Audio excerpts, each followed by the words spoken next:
All right, we are live. Today I'm going to go through at least some of the practice problems for the second exam, and I think I'll do 5 problems today. And then on Wednesday's lecture, I'll do the remaining problems, and then on Friday, I will do the sample exam from last year. So most of our examples for this exam are going to be on linearization. So let's just do the first problem from the sample problem, where you're given basically the equation that describes the level in a tank, and this is a spherical tank, so this is the area of the tank, or 1 over the area. We have the flow rate in minus C of E, which is the valve coefficient, times the square root of H. So typically when you have gravity-driven flow or pressure-driven flow, it's going to go as the square root of the pressure head, which in this case is the square root of the liquid level and the height. Now to make this easier, I'm just going to actually rewrite this, where I'm going to take this quantity over here, right? The pi big D minus H times H. I'm going to just write that as 1 over A of H. And I have F of I minus C sub V square root of H. And this is going to simplify all the math later. Now, our first goal is to determine the steady state. And basically at steady state, we have Fn is equal to C of V square root of H, where the bars represent that both quantities are steady state values. And then we can just solve for H bar is just equal to Fn bar over Cv squared. And so that's relatively straightforward to solve. And then we can define our deviation variables. So H prime is H minus H bar. Fn prime is Fn minus Fn bar. So now we can do the linearization. And so if you recall previously in class, so let me just first do the linearization. So we have d H prime dt. So when we transfer the deviation variables, it doesn't make any difference. And then I'm going to have the 1 over A, but now we're going to evaluate A at H bar. So we're going to evaluate the area at the steady state. And then we're going to have basically the right-hand side with respect to F. So the F over here, right? And so that's just going to be Fn prime because the derivative is 1. And then we're going to have C of E all over 2 square root H bar times H prime. And so the key thing is when we linearize this equation, we only have to actually focus on doing the partial derivative with these two variables. We can ignore basically the area term because that'll actually cancel out, because when you think about the chain rule, so if I think about this quantity, I'm going to take the derivative of this and then hold this constant. But if I hold this constant at steady state, then this quantity is equal to 0, which means that whatever, I have 0 times the partial of this with respect to H, which is still 0. And this will be a messy expression, so this little trick kind of cleans up the math a lot. So again, we have dH prime dt is equal to 1 over our area evaluated at the steady state height, Fn prime minus C sub V over 2 square root H bar. Again, this is just a number, right, because we're evaluating the steady state, and then we have H of prime. And then we can just simply take our Laplace transform. And so ignore the first one, that was a mistake. But I have H prime is equal to 1 over A of H S. I'm just taking A of H and bringing it over here. Plus C sub V all over 2 square root of H bar Fn prime. And so that's going to be your transfer function. And that would be the solution of the first homework problem. Or the first exam problem, sorry. Moving on, we can talk about our next example. So here, you're again asked to linearize this following example and generate the transfer function. So we have dy dt is equal to u 6 minus y squared. This is actually this would be the equation for a CSTR with a second order reaction, and this would be the flow rate coming in.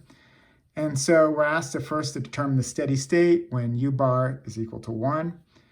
And so here we just set the left-hand side equal to 0. So we have u bar 6 minus y bar squared.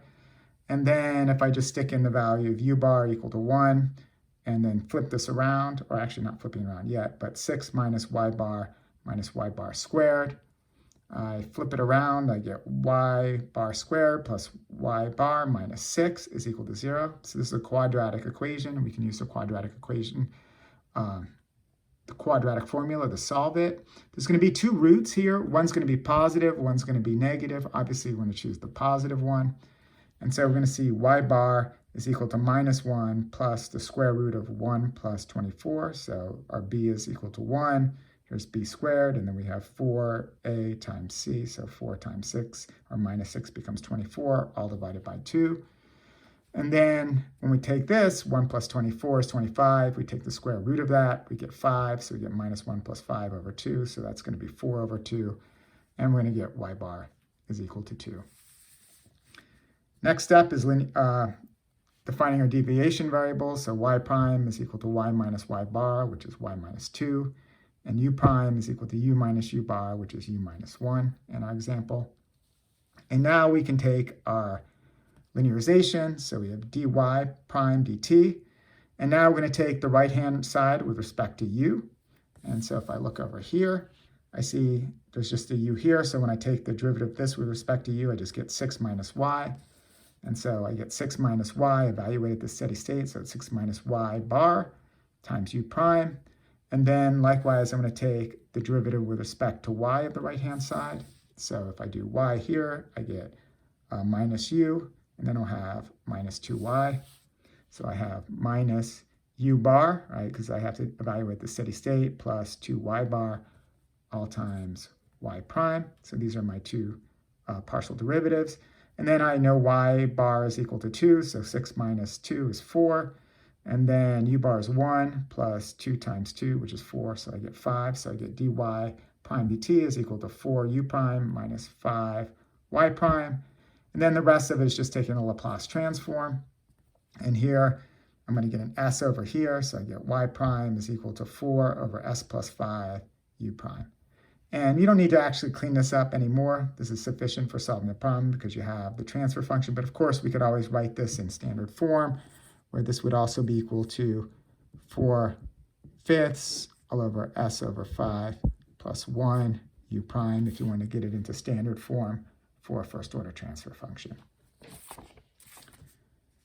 Next example, again, another linearization problem. So here we're told that we have, actually, let's put this down a little bit. We have a dh dt is equal to fn minus 25 square root of h. Our area is 10 meters squared, and our flow rate at steady state is 100 meters cubed per hour. And we're asked to determine the steady state. And so we have one other variable, so we're just setting this left-hand side equal to 0. So we have fn bar is equal to 25 square root of h bar. And so we have h bar is equal to fn bar divided by 25 squared. So we have 100 divided by 25 squared, so that's 4. And so that gives us 16 meters. And so that would be our steady state height. And then given that, we can define our deviation variables that fn prime is fn minus fn bar, h prime is h minus h bar.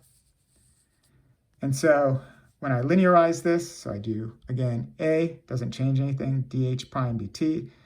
I take the left-hand side, the right-hand side with respect to f. If I come over here, and I'm just going to get 1 when I take the derivative with respect to f, and then I multiply it by the deviation variable, so fn prime. And then likewise, I'm going to have the derivative over here with respect to h, so it's going to be 25 all over the 2 square root of h. Evaluate the steady state, so 25 over 2 square root of h bar, all times h prime. And then if I plug in the numbers, I get 10 dh prime dt is equal to fn prime. And then I have 25, h bar was 16, so the square root of it is 4. So 2 times 4 is 8, so I have 25 over 8 h prime. And then the last part is just doing the transfer function. And so I'll have h prime is equal to 1 over 10s plus 25 over 8 fn prime. And so that would be the solution of your problem. Again, we can put it in standard form if we wanted to, but it's just perfectly fine leaving it in this form. It's not going to make you lose anything on the exam. Let's go to our fourth problem. So here, you're given a CSTR with a second order reaction. I don't actually have the 2 here, but this would be another way of writing it. But we have dc dt is equal to f over v cn minus c minus k c squared. And our steady state, we're asked, is given our flow rate and our inlet concentration. What is our outlet concentration? So we're going to assume these two are fixed and then determine this variable. So again, at steady state, we're just setting the derivative equal to 0. So we have f bar over v cn bar minus, actually that's a c bar, minus k c bar squared equals to 0. You can rearrange this. You get k c bar squared plus f bar over v c bar minus f bar over v c inlet equal to 0. And then you can solve this using the quadratic formula, and you get c bar is actually equal to this big messy expression. So I'm not going to say out all the terms, but that's just solving this quadratic formula. So deviation variable c prime is c minus c bar, f in prime is f minus f bar, c inlet prime is c inlet minus c inlet bar. But the key thing is now we want to linearize, so we have two input variables. We have f and c inlet, so we're going to linearize with respect to these two inlet variables, or two input variables, and also with respect to our output variable. So if I come over, I have my linearization, so I have dc prime dt. Here's the linearization with respect to the inlet concentration, so we have f bar over v c inlet prime. Here's our derivative with respect to our flow rate, so c inlet bar minus c bar over v times f prime. And then we have our right-hand side with respect to c, so that's f bar over v plus 2k c bar c prime. And then the last part is just taking the Laplace transform and rearranging this in terms of transfer functions. And basically we get this big ugly expression that c prime is f bar over v s plus f bar over v plus 2k c bar times c inlet prime plus c inlet bar minus c bar all over v. So that would be the gain with respect to our inlet flow rate all over s plus f bar over v plus 2k c bar. And so that would be our two transfer functions for this problem. Because we have two inputs, we need two transfer functions. And this transfer function, the first one tells us how the inlet concentration affects the outlet concentration. And this tells us how the inlet flow rate affects the outlet flow rate. So in this case, again, we have two transfer functions. So last example, another CSTR example.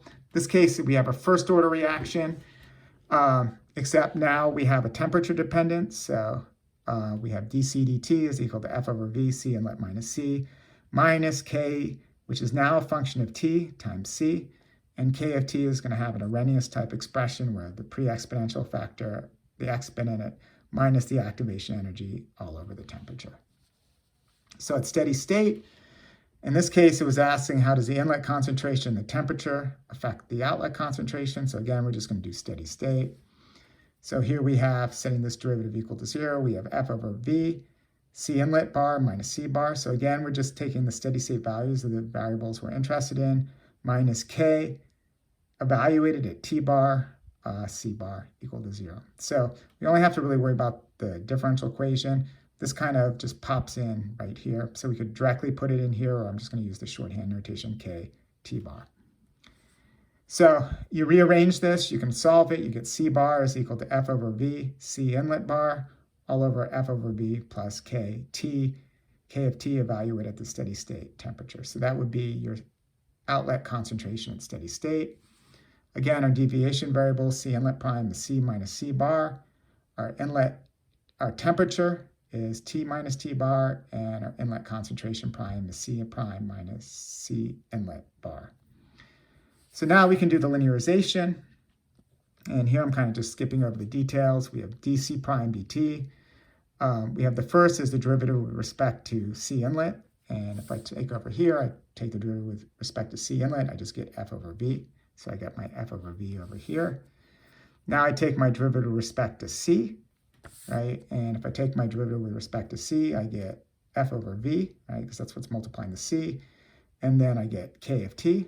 So I get F over V plus K of T, but I'm evaluating at this at the steady state. And then I have C prime. So that's my first term. And then my last one is taking this right-hand side with respect to T.